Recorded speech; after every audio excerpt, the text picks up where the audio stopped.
출애굽기 25장에 보게 되면 이제 성막을 건축하는 모습이 나오는데, 성막을 건축할 때 하나님께서 이스라엘 백성들에게 4개 예물을 가져오라고 이렇게 명령하십니다. 그럴 때 이제 모든 백성들이 동참을 하게 되고, 그러한 그 헌신 속에 성막이 세워지는 것을 우리가 보게 됩니다. 또 우리가 이제 그 왕정 시대에 와서 이제 솔로몬이 성전을 건축하는데, 그 전에 다윗이 성전을 건축하기 위해서 이제 헌금을 하게 되죠. 그래서 많은 물품들을 다윗이 준비를 하게 됩니다. 그럴 때 이제 그 왕뿐 아니라 모든 족장들과 천부장, 백부장, 또 왕의 그 신하들, 그리고 이제 모든 백성들이 이제 즐겁게 이제 헌신하는 모습을 보게 됩니다. 그래서 이제 솔로몬은 그 재물을 가지고 성전을 건축을 하게 되죠. 그리고 이제 바벨론의 포로로 잡혀가서 70년 후에 그들이 귀환했을 때 이제 스룹바벨에 의해서 2번째 성전이 건축을 하게 되죠. 그럴 때도 이제 유다와 베냐민의 족장들이 헌신하게 되고, 또 제사장들과 레위 사람들, 그리고 이제 마음에 하나님께 감동을 받은 사람들이 이제 그 헌신해서 그들이 상당히 이제 어려웠지만, 가난했지만 이제 2번째 성전을 짓는 그런 모습이 에스라서에 이렇게 나와 있습니다. 이런 것들을 생각해 보면서 우리를 생각해 볼 때, 우리는 지금 주님이 오시기 임박하는 이 마지막 때에 하나님의 교회를 건축하는 이런 가운데 있습니다. 하나님의 교회를 건축하는데 하나님은 사람을 사용하시죠. 믿음이 있는 사람들을 사용하시고, 또 그 주님 앞에 헌신하는 그런 사람들을 사용하셔서 하나님의 교회를 세워가고 있습니다. 그래서 오늘 우리 그 교회의 그 헌금에 대해서 좀 생각을 해보겠습니다. 우리가 그러면 이 헌금을 드리게 될 때 우리가 어떻게 드려야 될 것인가? 헌금의 좀 자세에 대해서 한번 생각을 해보겠습니다. 우리 출애굽기 35장을 보겠습니다. 21절 보겠습니다. 20절부터 읽겠습니다. 이스라엘 자손의 온 회중이 모세 앞에서 물러갔더니 마음에 감동된 모든 자와 자원하는 모든 자가 와서 회막을 짓기 위하여 그 속에 쓸 모든 것을 위하여 거룩한 옷을 위하여 예물을 가져다가 여호와께 드렸으니. 여기 보게 되면 이제 그 성막을 건축할 때 하나님 앞에 물질을 드렸는데, 어떻게 물질 드렸냐면 마음이 감동된 모든 자가 드렸다, 이렇게 말하고 있습니다. 마음이 감동된 자. 우리가 참 주님을 섬기면서 중요한 것은 마음의 감동을 받는 게 참 중요한 것 같아요. 왜냐하면은 마음에 감동이 있을 때 우리 몸이 움직이거든요. 근데 마음이 딱딱하고 마음이 강팍하면은 우리가 행하질 않아요. 몸이 안 움직여요. 그런데 주님을 섬길 때 주님 앞에 무엇인가 주님을 위해서 헌신하기 위해서는 이 주님의 은혜와 주님의 사랑을 생각하면서 우리 마음이 그 은혜로 감동을 받게 될 때 우린 스스로 주님을 섬기잖아요. 그리고 어떤 육신적으로 뭐 아까워하는 것, 뭐 이런 마음이 사라지게 되잖아요. 이때도 출애굽 시대 때도 이 마음에 감동된 사람들이 성막 건축을 위해서 헌신했다는 것입니다. 그래서 우리는 주님을 섬기면서 정말 이 주님이 나와 같은 자를 구원하신 은혜를 생각할 때, 또 나 같은 자를 위해서 고난받은 우리 주님을 바라보게 될 때 참 우리 마음 가운데 어떤 주님을 위해 살고자 하는 어떤 마음의 뭉클한 이런 마음이 생기잖아요. 이런 감동이 있게 될 때 뭐 어떤 육신적인 생각을 버리게 되고, 또 뭐 계산적인, 우리 머리는 굉장히 계산이 빠르잖아요. 이런 것들을 버리는 것입니다. 그리고 즐겁게 주님 앞에 우리의 마음을 드리고 우리의 삶을 드리게 되죠. 근데 마음이 딱딱하면 이거 안 돼요. 마음이 딱딱한 사람은 헌신하지 않습니다. 그래서 이 마음이 감동된 자가 주님 앞에 드렸다. 그다음에 두 번째는 자원하는 모든 자가 드렸다. 자원하는 자. 자원하는 자. 여기 35장 20절 이하에 보면 이 자원이란 말이 많이 나와요. 22절에도 곧 마음에 원하는 남녀가 왔다. 이런 말씀이 있고 또 29절에도 마음에 자원하는 남녀, 자원하는 자들이 드렸다. 사실 이 성막을 건축할 때 하나님께서는 이스라엘 백성에게 명령을 하셨어요. 내가 예물을 가져와라. 이렇게 명령을 했어요. 이걸 뭐 자원해서 가져와라 뭐 그런 게 아니에요. 그냥 이건 명령이었어요. 명령. 그런데 이 명령을 하면 좀 부담스럽잖아요. 근데 하나님께서 성막 건축할 때 예물 가져오라고 명령했다고 그래서 이스라엘 백성들이 뭐 마음에 부담스럽다고 그러고 막 불평하고 원망하지 않았어요.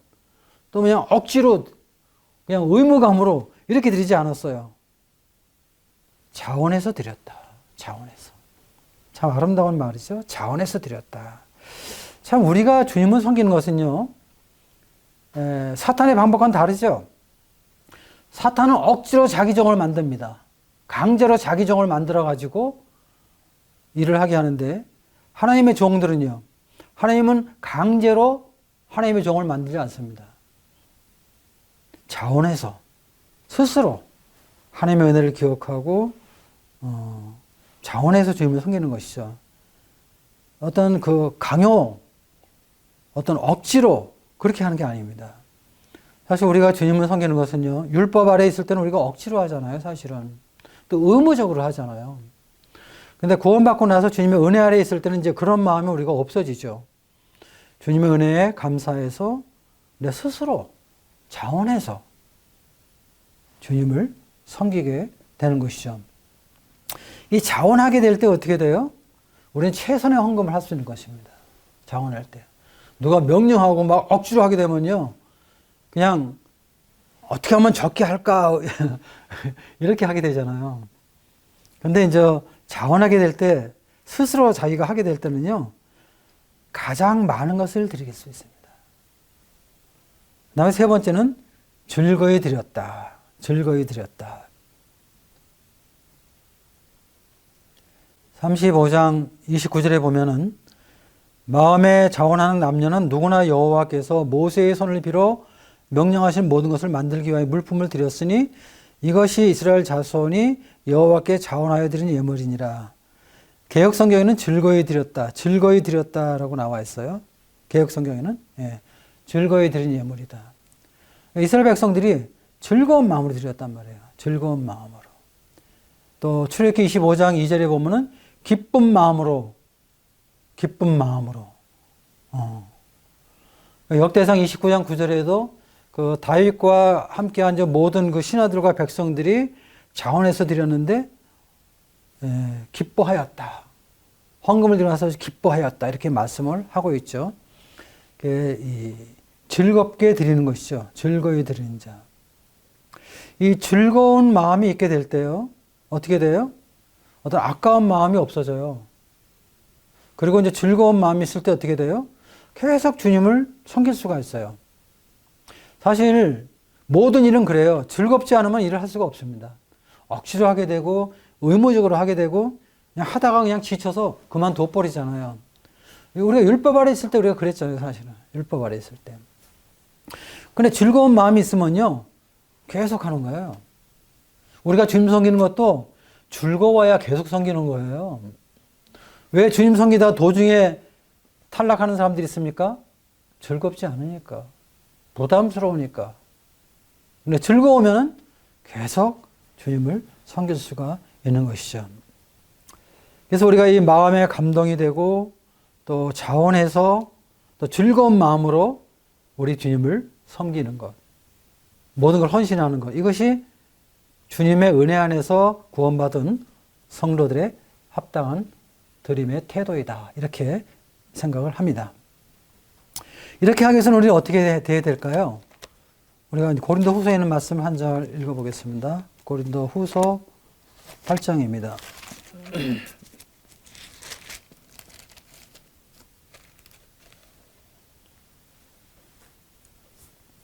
1절부터 5절에 있는 말씀인데요.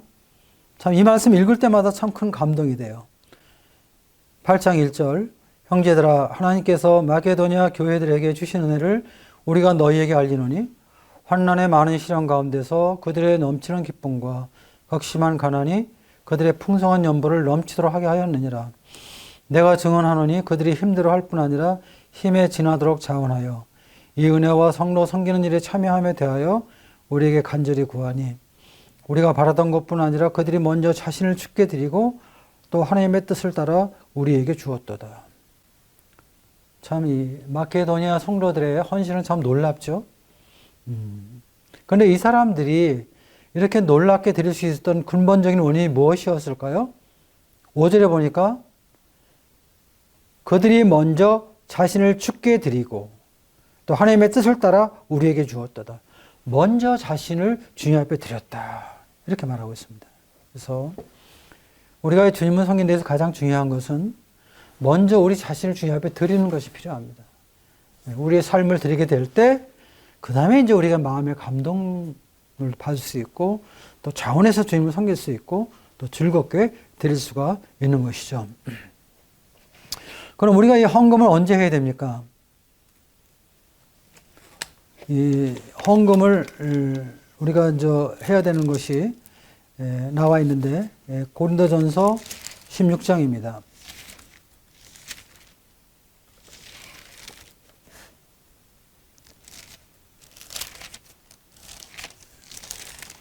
16장 1절입니다. 성도를 위하는 연보에 관하여는 내가 갈라디아 교회들에게 명하는 것 같이 너희도 그렇게 하라. 매주 첫날에 너희 각 사람이 수입에 따라 모아두어서 내가 갈 때 연보를 하지 않게 하라.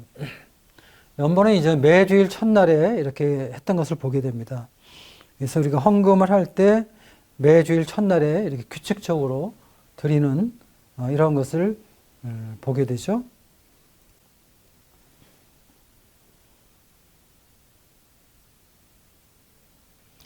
그리고 이제 연보는 미리 준비해 두는 것이죠. 뭐 이렇게 뭐 그냥 갑자기 그냥 충동적으로 하는 것이 아니라 연보를 이렇게 좀 잘 준비해 두었다가 해야 된다 하는 것입니다.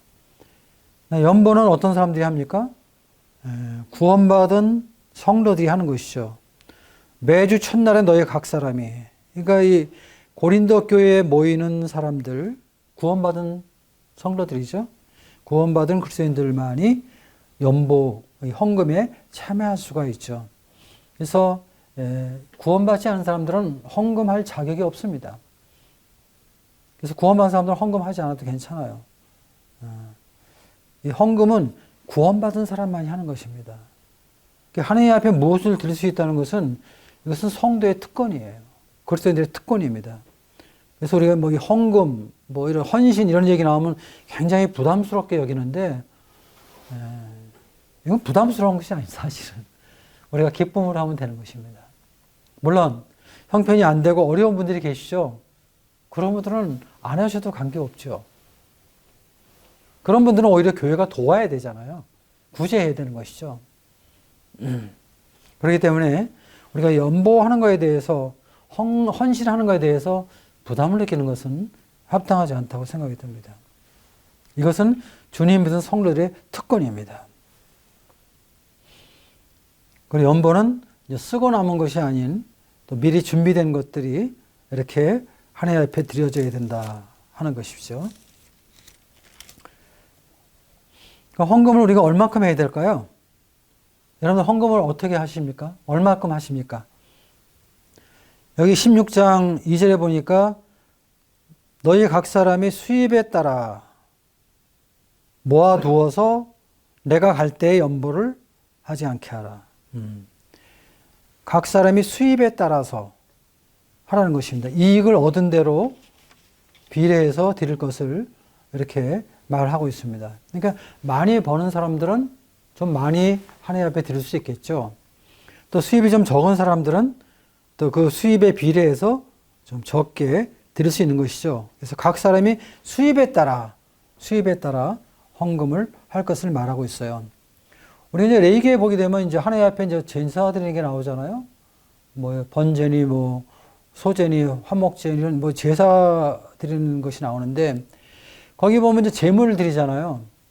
근데 이제 부자들은 소나 양이나 염소, 부자들은 이렇게 이제 이런 거 제물 드리게 되고 또 이제 가난한 사람들은요 어렵잖아요.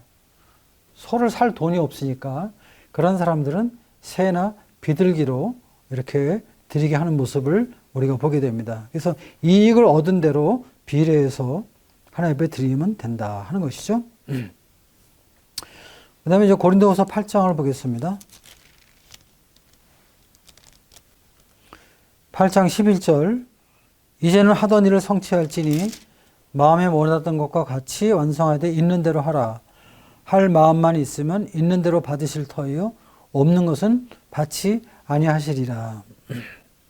마음에 있는 대로 드리면 됩니다. 예, 마음에 있는 대로. 예. 주님이 주신 범위 안에서 드리면 되는 것이죠. 또 뭐 주님이 우리에게 수입 뭐 주신 것이 없으면은 그때는 우리가 뭐 교회 안에서 구제의 대상이 되는 것이잖아요. 구제의 대상이 되는 거니까 부담 느낄 필요는 없는 것입니다. 그래서 마음에 있는 대로 내 마음에 있는 대로 마음을 드리면 되는 것이죠.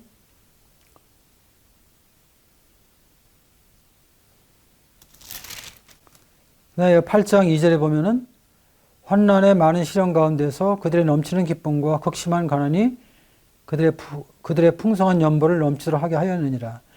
내가 증언하노니 그들이 힘들어할 뿐 아니라 힘에 지나도록 자원했다. 우리가 시련이 있고 가난해도 마게도냐 성도들은 힘대로 드리고 어떤 사람들은 힘에 지나도록 드렸다고 그랬어요. 자기 힘대로 드리면 됩니다. 자기가 할 수 있는 힘대로. 그리고 또 어떤 분들은 힘에 지내도록 드렸다. 힘에 지나도록. 자기가 자원하는 마음이 있으면 힘에 지나도록 드리는 것도 관계없습니다.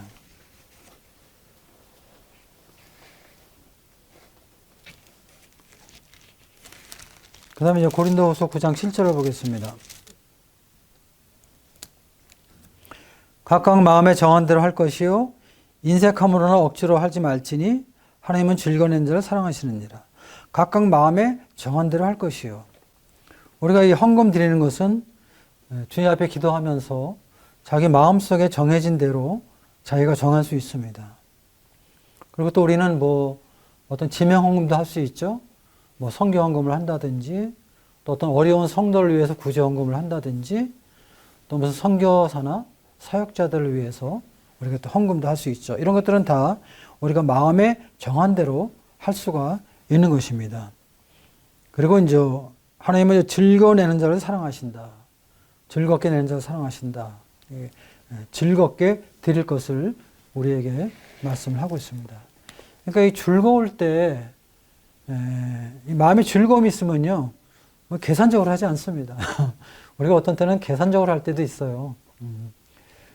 근데 이제 마음에 즐거움이 있으면은 그런 육신적인 생각이 나지 않죠. 어떤 때는 남한테 이렇게 보여주기 위해서 뭐 과시하기 위해서 하는 사람들도 있어요.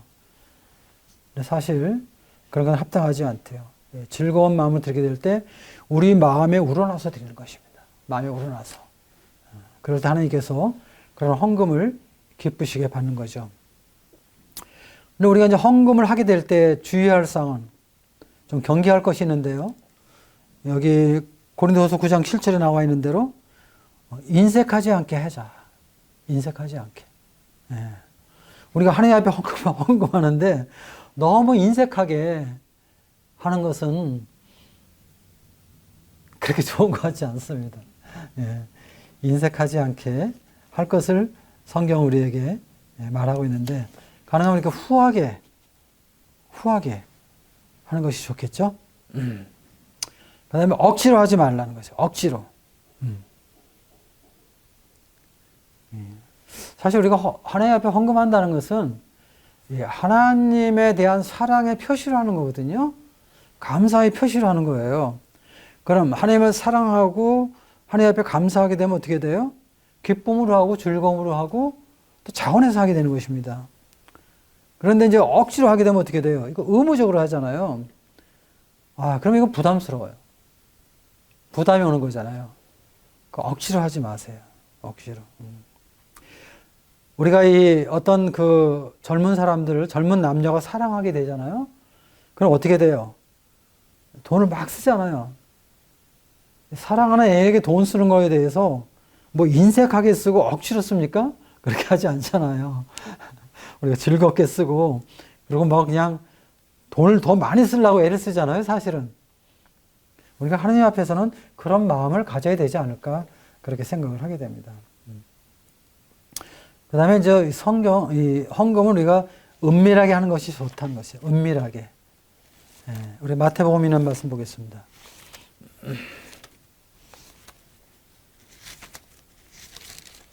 마태복음 6장 1절부터 4절까지 보겠습니다. 사람에게 보이려고 그들 앞에서 너희 의를 행하지 않도록 주의하라. 그리하지 아니하면 하늘에 계신 너희 아버지께 상을 받지 못하느니라. 그러므로 굳이 할 때에 외식하는 자가 사람에게 영광을 받으려고 회당과 거리에 사는 것 같이 너희 앞에 나팔을 불지 말라. 진실로 너희에게 이르노니 그들은 자기 상을 이미 받았느니라.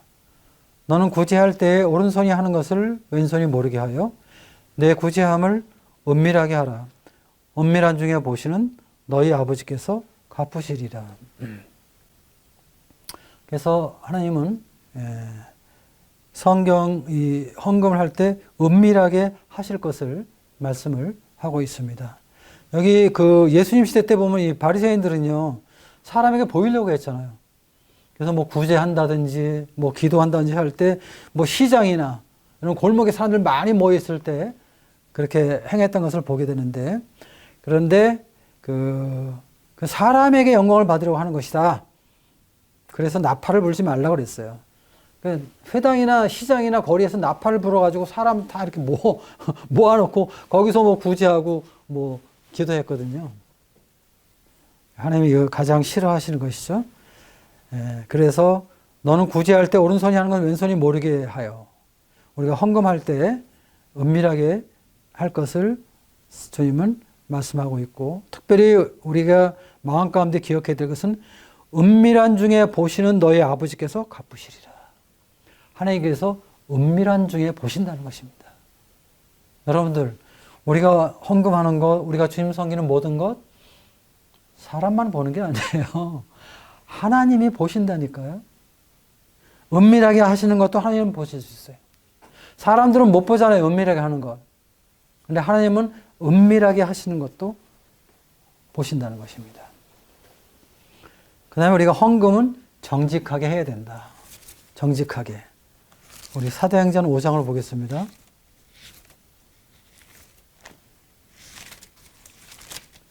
사도행전 5장에 보게 되면 그 아나니아와 삽비라가 헌금을 하잖아요. 이 당시 초대교회 때는 이제 그 사람들이 자기 재산을 팔아서 사도들 앞에 헌금을 했습니다. 이것은 물론 의무적으로 하는 게 아닙니다. 이건 뭐 자기 스스로 하는 것입니다. 자원해서 하는 것입니다. 그런데 이제 아나니아와 삽비라가 이제 자기 소유를 팔아서 이제 헌금을 했는데, 근데 일부만 내놓고 전부 했다고 이렇게 이제 거짓말을 하게 됐죠. 근데 이제 사도 베드로가 이것을 알았어요. 그래서 이제 그 책망하는 모습을 보게 되죠. 그래서 이제 이 삽비라와 아나니아가 이제 그 징계를 받는 이런 아주 무서운 모습이 나와 있어요. 좀 어떤 면에서 이해가 안 되기도 해요. 왜냐하면 이때 이 헌금은요, 누구나 다 할 수 있는, 하라고 뭐 명령한 게 아니에요. 그냥 구원받은 성도들 가운데서 재산 있는 사람들이 자기 스스로 한 것이었어요. 전부 낼 수도 있고, 일부 낼 수도 있고, 또 안 할 수도 있고, 그걸 다 자유롭게 하는 거였거든요. 근데 아나니아와 삽비라가 그 소유를 팔아서 일부만 냈어도 그건 크게 헌신한 거예요. 근데 일부를 감추고 전부 했다고 이렇게 이야기를 함으로 인해서 이게 하나님 앞에 드리는 헌금이잖아요. 네, 하나님을 속이고 성령을 속였다. 이렇게 이제 그 베드로가 말하는 것을 보게 되죠.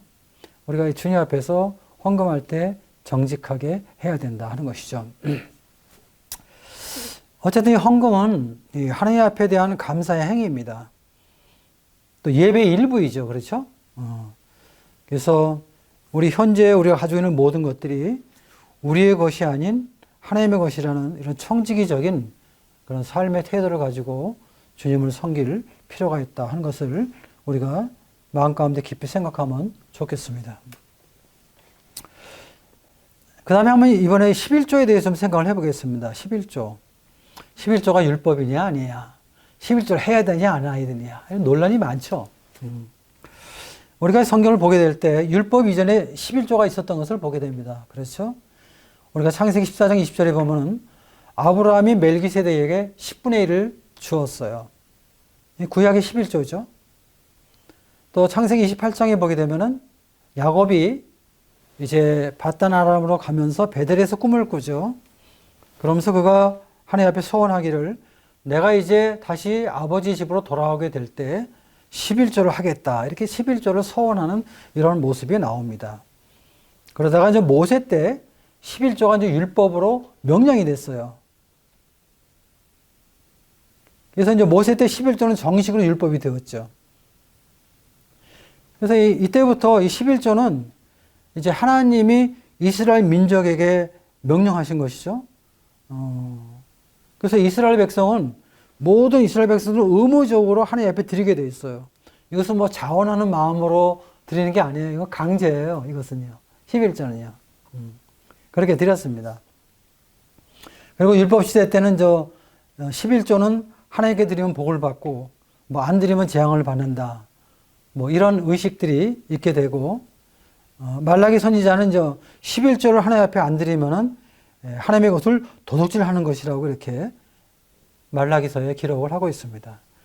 그리고 이제 말라기서 3장 10절을 보면 이제 하나님을 시험해 봐라. 다른 것은 시험해 보는 말이 없는데 11조에 대해서는 뭐 시험해 봐라 이런 말이 나와 있는데 사실 이런 것들은 율법 시대에 해당하는 것들입니다. 율법 시대에. 그렇죠? 그럼 신약 성경에서는 이 11조에서 어떻게 말을 하고 있습니까?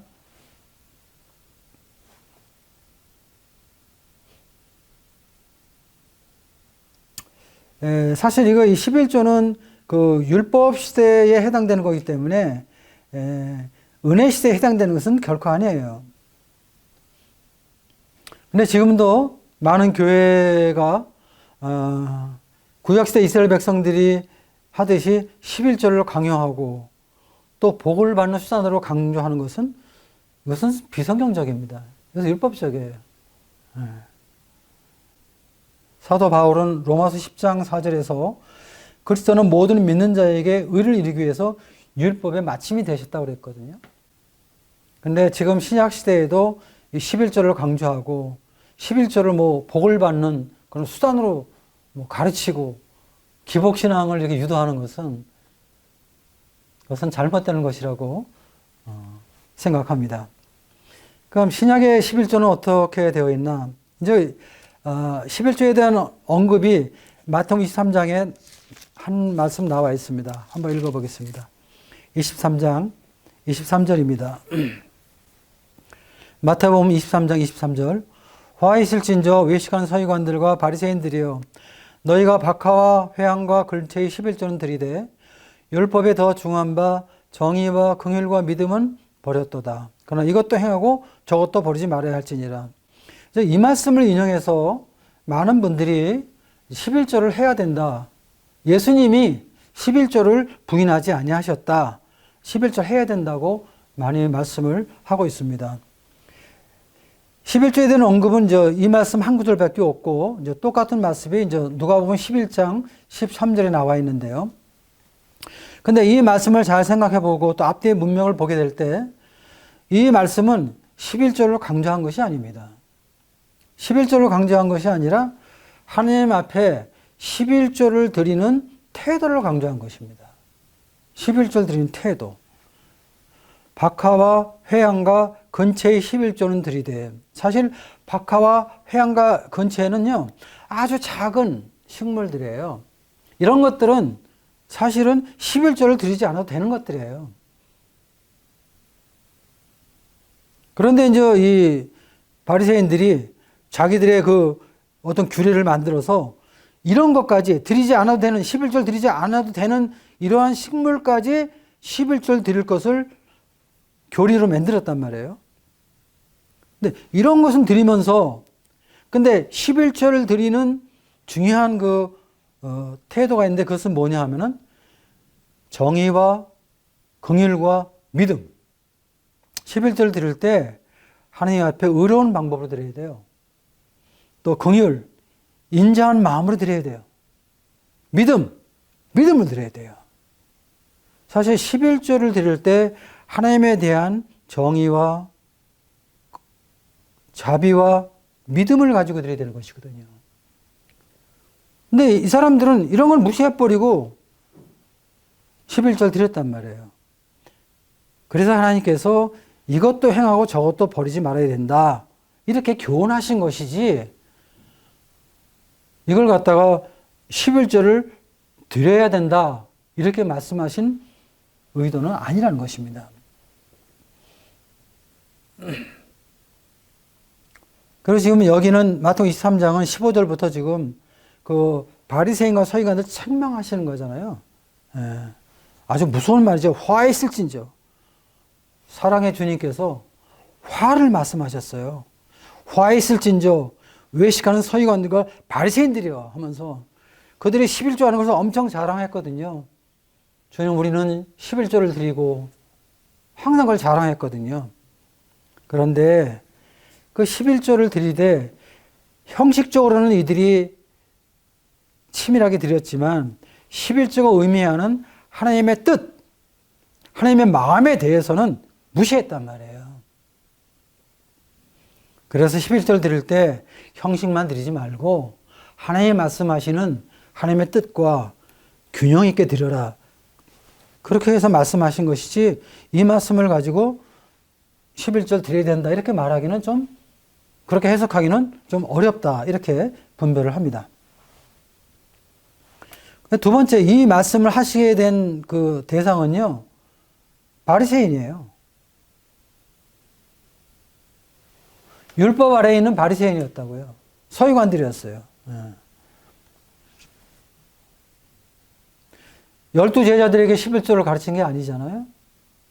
또 성도들에게 11조를 말씀한 게 아니잖아요. 이 말씀을 듣게 된 대상은 율법 아래에 있는 바리새인들과 서기관들. 그들은 여전히 유태계 율법 아래에 있었고 또 율법 시대에 있었죠. 그렇기 때문에 이건 유대계 종교인들에게 적용되는 말씀이지 신약교회 성도들에게 적용되는 말씀은 아니에요. 그렇잖아요. 이 말씀은 신약교회 성도들에게 적용되는 말씀이 아니에요. 왜냐하면 주님께서 복음서에서 11조를 하라고 말씀한 것이 없어요. 제자들에게나 성도들에게 11조를 해야 될 것을 가르치는 말씀이 없습니다. 만찬을 행할 것을 말씀하셨고 또 침례를 베풀 것을 말씀하셨어요. 11조에 대해서는 말씀하지 않으셨습니다. 또 사도행전에 보면은 제자들이나 이 신약교회들이, 신약시대 교회들이, 초대교회들이 11조를 한 기록이 없습니다. 11조를 하지 않았습니다. 그리고 또 이 서신서를 보게 되면 서신서에 11조에 대한 가르침이 전혀 없습니다. 만찬이나 침례에 대해서는 서신서에 여러 지역교회에 가르친 그런 가르침의 일들이 있어요. 그런데 서신서에 그런 것이 전혀 없어요. 11조는 율법이죠. 그런데 이 11조는 율법이지만 율법을 통해서 우리가 받는 교훈이 있어요. 어떤 교훈을 받느냐? 이 헌금을 드리는 이 마음 자세에 대해서 우리가 교훈을 받을 수 있다고 생각하는데요. 일단 우리가 주님 앞에 받는 그 교훈은 첫 번째는 먼저 하나님께 드리라는 것입니다. 먼저. 11조는 가장 우선적으로 하나님 앞에 드려야 되는 그런 명령이었어요. 우리가 하나님 앞에 드리는 것은, 헌금은 가장 먼저 하나님 앞에 드려야 된다. 그러니까 우리가 쓰다 남은 것을 드리는 것이 아니다. 우리는 가끔 헌금이 나오면, 우리 생활비가 나오면 드리고 모자라면 못 드리는 뭐 그런 경우도 있잖아요. 그런 것은 합당치 않다는 거죠. 일단 우리의 수입 속에서 가장 먼저 하나님의 것을 드려야 된다 하는 교훈을 받습니다. 주님도 마태복음 6장에서 그렇게 말씀하셨죠. 너희는 먼저 그의 나라와 그의 의를 구하라 이렇게 말씀하셨습니다. 그리하면 이 모든 것을 너에게 더하리라. 그 다음에 가장 좋은 것을 하나님께 드리라. 가장 좋은 것을. 그 이제 구약시대 때 보면은, 말라기 때 보면은, 뭐 병든 양, 뭐 흠 있는 거, 뭐 절룩발이라든지 뭐 이런 거 드렸잖아요. 하나님께서 이런 거 가져오지 말아라. 성전문을 닫아라. 이렇게 말씀하시는데,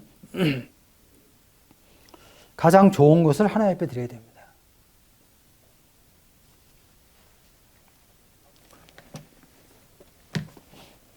예를 든다면 우리 가운데 그런 분들 별로 없겠지만은, 누가 나한테 뇌물을 가져왔다.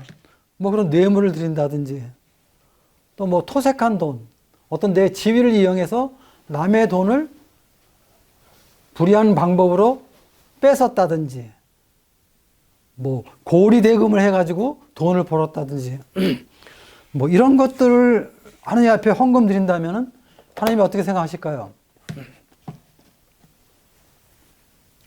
그 다음에 또 한번 생각해 보는 것은, 이 11조는 율법 아래서의 헌금의 기준이거든요. 그러니까 11조는 하나님 앞에 드리는 헌금의 최하의 기준이에요, 사실은. 최상의 기준이 아닙니다.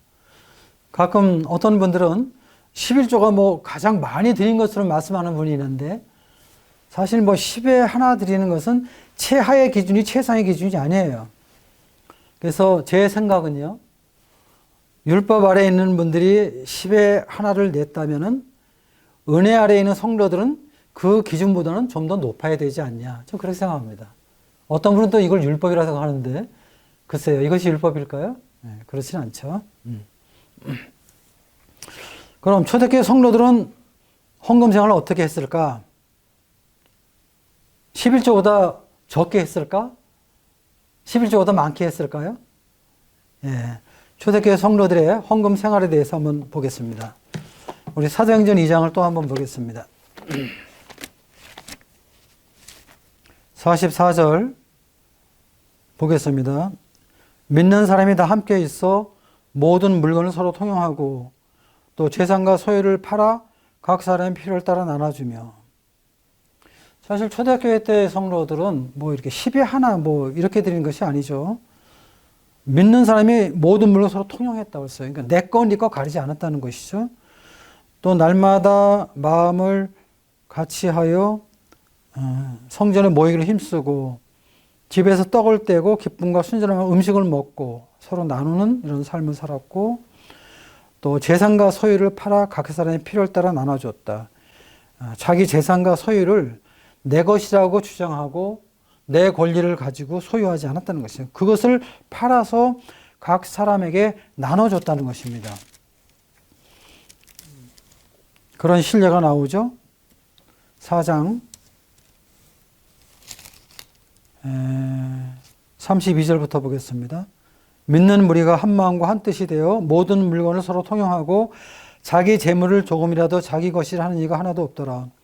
사도들이 큰 권능으로 주 예수의 부활을 증언하니 무리가 큰 은혜를 받아 그 중에 가난한 사람이 없으니 이는 밭과 집 있는 자는 팔아 그 판 것의 값을 가져다가 사도들의 발 앞에 두고 그들이 각 사람의 필요를 따라 나누어 줬다. 초대교회 성도들의 그 헌금 수준은요, 11조가 아니었어요. 자기의 재산과 자기의 소유를 팔아서 가난한 사람에게 나눠줄 정도로 헌신했던 것을 우리가 보게 됩니다. 근데 이것은 교회가 강요했다든지 또 명령이 아니었죠. 주님의 은혜로 자기 스스로 원해서 즐겁게 한 것입니다. 또 우리 마게도냐 교회의 모습도 보겠습니다. 고린도후서 8장 2절입니다. 환난의 많은 시련 가운데서 그들의 넘치는 기쁨과 극심한 가난이 그들의 풍성한 연보를 넘치도록 하게 하였느니라. 내가 증언하노니 그들이 힘들어 할 뿐 아니라 힘에 지나도록 자원하여. 이 은혜와 성로 섬기는 일에 참여함에 대하여 우리가 간절히 구하니. 참, 이 마게도냐 교회 성로들의 그 헌금 생활을 보면 참 마음에 감동이 돼요. 또 좀 마음에 좀 찔리기도 합니다. 이들이 구원받고 나서 믿지 않는 세상 사람들로부터 많은 환난을 받았거든요. 또 많이 힘들었거든요. 그리고 또 이들은 사실은 사회적으로도 이렇게 좋은 위치에 있는 분들이 아니었어요. 아주 극심한 가난한 사람들이었거든요. 아주 경제적으로 하층에 살았던 그런 분들입니다. 그런데 이러함에도 불구하고 그들이 풍성한 연보를 넘치게 하였다. 사도 바울은 그렇게 지금 기록을 하고 있는 것입니다. 그리고 이들이 이렇게 할 수 있었던 것은 그들이 힘대로 하는 것이 아니라 힘에 지나도록 자원했다. 이것이 바로 초대교회 성도들의 헌금 생활입니다. 11조가 율법이냐 아니냐, 우리가 11조를 해야 되냐 안 해야 되냐, 이게 중요한 게 아니에요. 초대교회 성도들은요, 11조보다 훨씬 우월한, 수준 높은 이러한 연보를 했다는 것을 우리가 말씀에서 이렇게 볼 수가 있는 것입니다. 그 다음에 이제 이 헌금을 우리가 사용하는 부분에 대해서 잠깐 말씀을 드리겠습니다. 헌금을 어떻게 사용해야 됩니까? 디모데전서 5장 9절에 보면은 60이 된 참 과부들을 구제할 것을 말하고 있습니다. 과부들이 어려운 분들 가운데 이제 그 교회를 위해서 또 주님을 위해서 섬겼던 이런 그 참된 과부들에게 구제할 것을 말씀하고 있고, 또 가난한 성도들을 구제할 것을 말씀하고 있습니다. 갈라디아서 2장 10절에 보게 되면 바울은 가난한 자를 기억하고 힘써 행했던 것을 우리가 보게 됩니다. 또 교회 일꾼들, 이제 사역자나 또 선교사들 이런 생활비를 도와주어야 될 것을 성경은 말하고 있고, 또 교회 관리하는 운영비, 그렇죠? 이런 것도 필요하죠. 또 뭐 선교비도 필요하죠. 이렇게 해외 선교비, 또 이런 방송 선교 이런 것도 필요하죠. 방송 선교. 또 재정적으로 연약한 지역 교회들을 위해서 헌금이 사용될 수가 있습니다. 헌금의 상급에 대해서 한번 좀 생각을 해보겠습니다. 헌금의 보상에 대해서 좀 생각해 보고 싶은데요. 우리 계시록에 있는 말씀을 보겠습니다.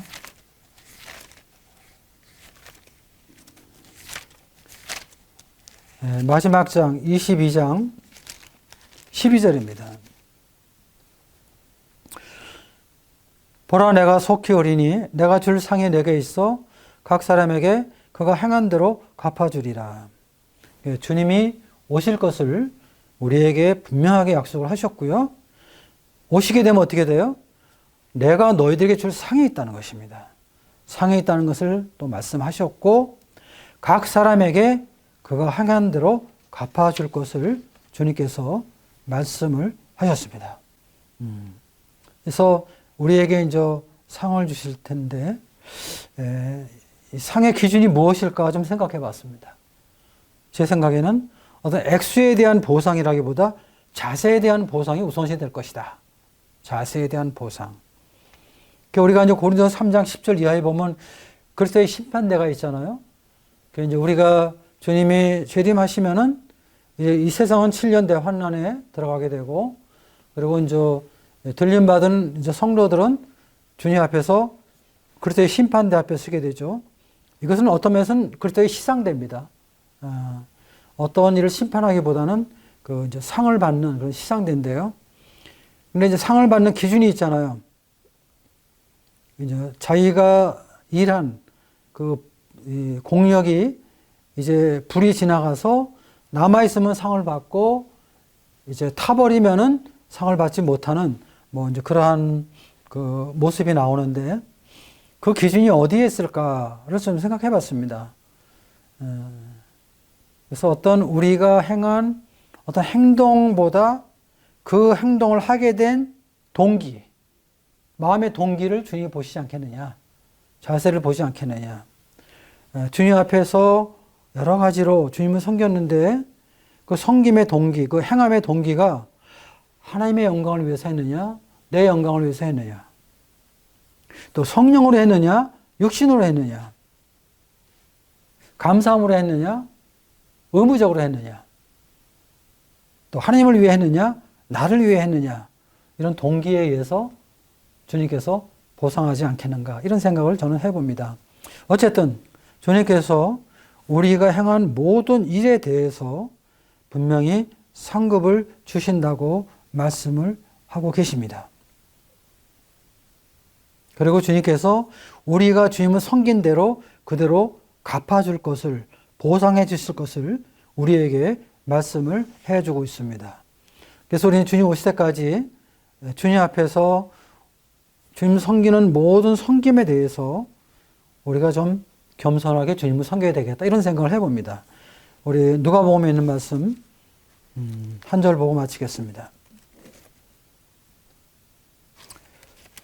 17장 7절부터 10절입니다. 누가복음 17장 7절. 너희 중 누구에게 밭을 갈거나 양을 치거나 하는 종이 있어 밭에서 돌아오면 그대로 곧와 앉아서 먹으라 말할 자가 있느냐. 도리어 그대로 내 먹을 것을 준비하고 띠를 띠고 내가 먹고 마시는 동안에 후정 들고 너는 그 위에 먹고 마시라 하지 않겠느냐. 명한 대로 하였다고 종에게 감사하겠느냐. 이와 같이 너희도 명령받은 것을 다 행한 후에 이르기를 우리는 무익한 종이라 우리가 하여야 할 일을 한 것뿐이라 할지니라. 이 말씀은 참 항상 제 마음 가운데 교훈이 되는 말씀입니다. 여기서 뭐 무익한 종이라고 해서 우리가 뭐 쓸데없다, 필요없다, 그런 뜻은 아닙니다. 그것이 아니라 우리가 주님을 섬기는 그 섬김의 자세를 강조한 말씀이죠. 우리가 뭘 좀 했다고 해서 뭐 그래서 과시하고 뭐 그런 것을 뭐 내세우고 이런 것은 합당치 않다는 것이죠. 그래서 우리가 주님을 섬길 때 교만한 마음을 버려야 된다. 우리 자신이 나타나지 않도록, 가능한 한 나타나지 않도록 해야 된다. 겸손하게 섬겨야 된다. 사실 하나님의 교회는 특징이 뭡니까? 교회의 머리가 주님이시잖아요. 그 의미는 무엇입니까? 하나님의 교회의 모든 사역의 영광은 머리 대신 주님이 그 영광을 취하셔야 된다는 뜻입니다. 근데 사람이 나타나면 어떻게 돼요? 부담스러운 것입니다. 사람이 나타나서 영광을 받으면요, 안 되는 것이죠. 그래서 우리가 주님이 오실 때까지 주님의 은혜와 사랑을 기억하면서 우리 주님을 섬기는데, 주님을 섬길 때 우리가 나타나지 않도록 조심하고 또 겸손하게 주님을 섬기고 온유하게 주님을 섬겨야 된다는 것입니다. 우리가 뭐 좀 했다고 해서 뭐가 된 것처럼 행동하고 말해서는 안 되겠죠. 여기 말씀대로 우리는 무익한 종이라 우리가 하여야 할 일을 한 것뿐이라 이렇게 말하는 것이 합당한 성도의 자세라고 생각합니다.